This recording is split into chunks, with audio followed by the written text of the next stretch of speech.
All right, guys. I know it's been quite a while since I have recorded an episode of this podcast, this Road to Sobriety podcast, and it's not because I have, gone out and went on a bender for months. Um, just because I've had a lot of crazy things going on in my life, and I've also been coupled that with being very lazy, and I haven't been in the proper headspace to um, record this podcast. But now I definitely am. I feel a lot better. I want to talk about chronic relapsing. And it happens. It happens to the best of us. It happens to me. I've been attempting to get sober for a little over a year now.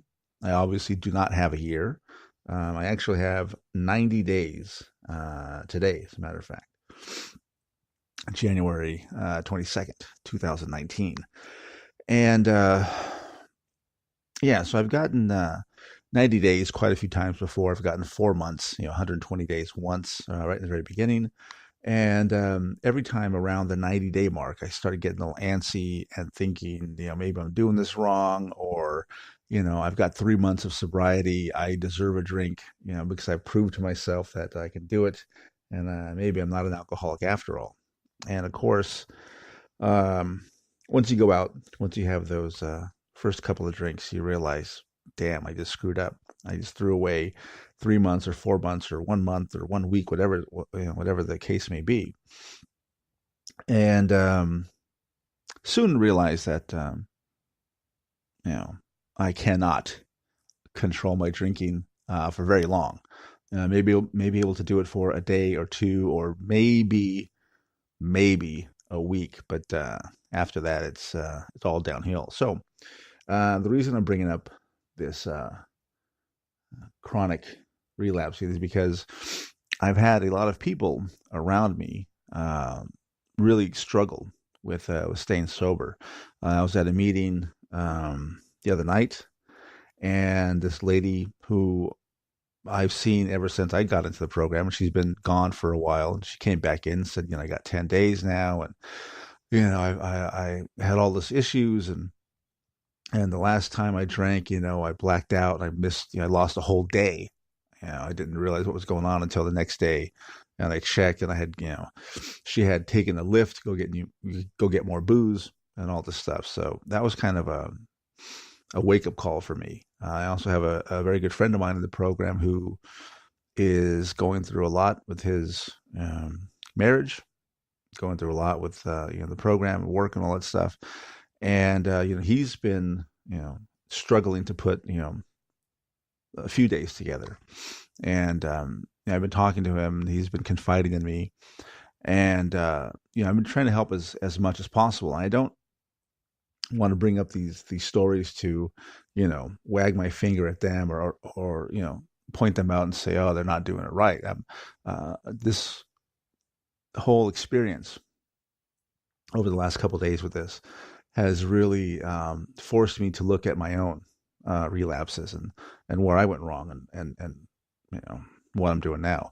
Because I got to tell you, just a few days ago, right before I hit 90 days, I was again, ready to go out. I was standing in the middle of the supermarket, in front of the beer cooler, and looking at some of the malt liquor they had, going, I can do, I can have one drink. It's not going to hurt me. I can have a couple of drinks, and it probably won't hurt me. And it's that kind of thinking that always gets me in trouble. And even then, I was thinking too, I just need to start over. Let me start over. Let me do it right this time. And all these excuses, all this rationale to go out and go drink again. And thankfully, I didn't do it. And then that meeting happened with that lady, telling her story, and my friend, gave me a call the other night, telling me his issues, and he was drinking again, and that really forced me to take a look at myself, and it also gave me the opportunity to really be thankful for for the 90 days that I did, that I have been sober. And I really, over the last couple of days, you know, held my sobriety a lot tighter. I don't want to let it go now. I don't want to start over. And I was talking to my sponsor the other day, and I was telling him, because I'm going through, or the relationship I was always, bitching and moaning about is over, right? She hates my guts, so she's not going to talk to me anymore. Um, and I was telling him how, making real change, being becoming a better person is going to take a long time. And I was watching this video of this therapist, and I'm trying to deal with my codependency as well. And she was talking about how real change, real lasting change, she has never seen it happen in less than one full year. And I was like, Jesus Christ, a year? I can't, that's I can't even think that far ahead. I was thinking a week ahead is stretching it for me. But I was telling him, it would be nice to tell my sponsor, it would be nice to have a year of sobriety. If it's going to take me a year to deal with this codependency and my alcoholism and what other mental and emotional issues I have, it would be nice, to have a year of sobriety, so I can, you know, be like these other guys that I see, taking cakes and talking about, having a year or 2 years. People that I came into this program with, you know, who now have a year. And I see them, I see how different they are, and they're a lot happier than they were, and certainly happier than I am at the moment. But it'd be nice to have that. It'd be nice to have a year of sobriety and be able to, um, to look back and think, wow, I actually accomplished something, because I can accomplish 90 days of sobriety. I've done it plenty of times, I did 120 some odd days, the first time. But to get over that 90-day hump is a big deal. And I didn't even really tell anybody that I had, 90 days today. I told 4 people. Oh, sorry, 5 people. I told 5 people that I had 90 days. I went to a meeting this morning where they give out chips, and I did not take a chip, only because, I know how it is with me in 90 days, and I get kind of antsy and I start thinking about drinking. And I don't want to come back, next week or in a few days and take a newcomer chip. It's like my pride and ego. I don't think I can handle that again. So, my sponsor knows, a few guys in the program know, my ex knows, but again, I don't think she really cares. And my cousin knows as well. That's it. That's all I've told. Maybe, once I really think about it, I'll probably take a chip in a meeting here coming this week or next week. I might wait till Sunday night, uh, which is basically my home meeting. It's where I really get to share the most, and people know me the best, and they've seen me slip, and they see me come back, and they see me slip, and they see me come back, and they've been incredibly supportive. So I think I might be taking a 90-day chip then, maybe. I'm not too sure. But,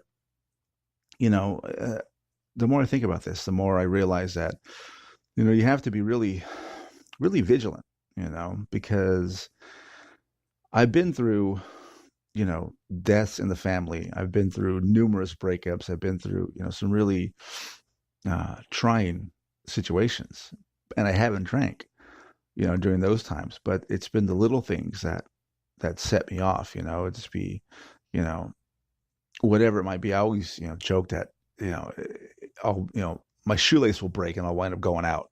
Something that small will set me off and trigger me, and then I'm, at the liquor store, trying to get the most alcohol for my dollar. So again, I got to be, like I said, really vigilant about this, because I don't want to take a newcomership. I don't want to start over.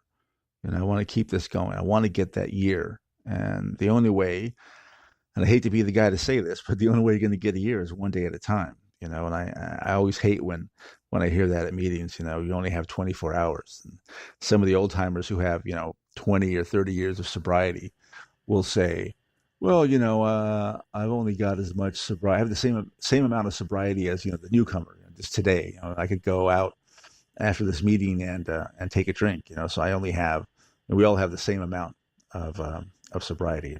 And like I said, I've always hated that, but I kind of understand it now more. Only because I've been looking at myself and my actions a lot more lately. So if you're a chronic relapser, you know, and I don't know if my 3 times in a year can be considered a chronic relapser or not. Probably, but if you're struggling to put, 10 days together or 1 day together, or a week, all I can say is, it's going to get better. So keep trying. They say keep coming back, keep going to the meetings, keep calling people. And I'm lucky enough to have a really good support group of really close friends in the program and outside too, to be perfectly honest, that know what I'm going through and know the issues that I have had and am currently having. And they are, for the most part, always there for me. And that's really made a big difference, I think, this time, is being able to reach out to someone and have them kind of talk me off the ledge, as it were. But yeah, if you are having problems, staying sober and putting days together, just keep at it. Don't give up, because giving up is really the worst thing you can do. Even if you have a hard time, like I said, putting 24 hours together, just keep trying, because at some point it's going to click and you're going to get it. I've had people tell me plenty of times when I'm commiserating about, oh man, I can't, I would have had a year already and this and that, and I can't seem to get over 90 days. And I've had plenty of people tell me, I've known people who have taken 5 years to get 1 year, or 10 years to get 1 year, or 3 years, whatever it is.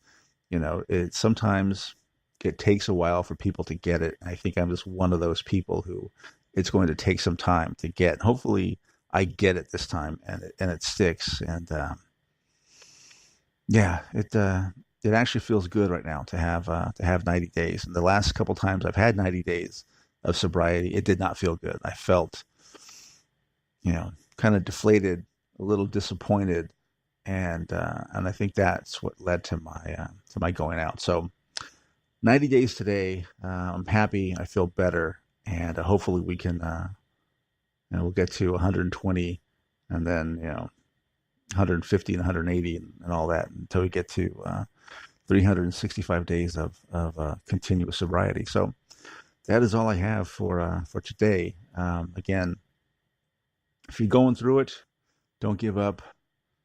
Keep coming back, and hopefully everything will work out. All right. I'll talk to you later.